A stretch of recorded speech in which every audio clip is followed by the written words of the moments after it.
Aqui eu brinco, né, que o adolescente não é uma criança grande. Primeira coisa que a gente tem que pensar.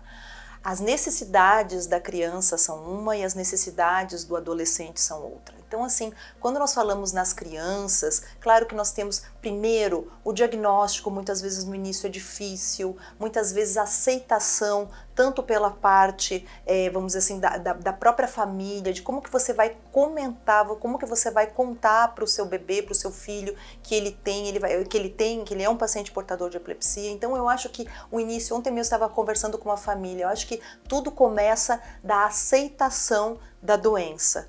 E quando nós traduzimos isso para o adolescente, isso é algo muito pior. Por quê? Porque o adolescente, quando nós fazemos um diagnóstico inicial de epilepsia na adolescência, por exemplo, no quadro de uma epilepsia mioclônica juvenil, esse adolescente ele acaba tendo uma dificuldade muito maior de aceitação. Por que que eu não posso sair com os meus amigos? Por que que eu não posso ficar até tarde na noite? Por que que eu não posso beber álcool? Então vocês vejam que aqui nós já temos toda, vamos dizer assim, uma gama totalmente diferente de necessidades do que quando nós falamos na infância. Na infância, nós temos que ter, quando a gente fala também da parte de qualidade de vida dessa criança, nós temos que ter assim a questão da proteção. Então essa criança, quais os esportes que essa criança poderia fazer? O meu filho pode nadar. Então, assim, sempre que eu tiver uma epilepsia controlada, nós vamos tentar ter, vamos dizer assim, a vida o mais normal possível. Claro que se essa criança for uma criança portadora de uma epilepsia de mais difícil controle, nós vamos ter que ter outros, né, necessitamos de outros cuidados.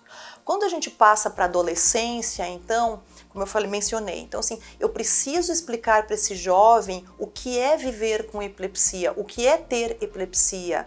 Eu tenho que conversar, muitas vezes a gente tem que deixar a mãe do lado de fora e conversar só com o adolescente, porque eu tenho que conversar coisas com ele, por exemplo, sobre anticoncepção, sobre quais são as angústias, né, do que é viver com essa epilepsia, que muitas vezes, junto com a família, eles ficam, vamos dizer assim, envergonhados, ou muitas vezes eles não contam tudo o que eles precisam contar pra gente. Então o nosso papel como médicos é sempre desmistificar, tentar normalizar o máximo possível a vida desse adolescente, mas ter o cuidado de mostrar para ele que aquilo é uma coisa importante e que precisa ser tratada de uma forma adequada. Eu digo, é sempre uma parceria do meu lado aqui com o teu lado aí, porque esse adolescente ele precisa estar engajado nesse tratamento, para que ele não sofra riscos, para que ele tenha, vamos dizer assim, que você consiga diminuir quanto mais possível o risco que esse adolescente pode ter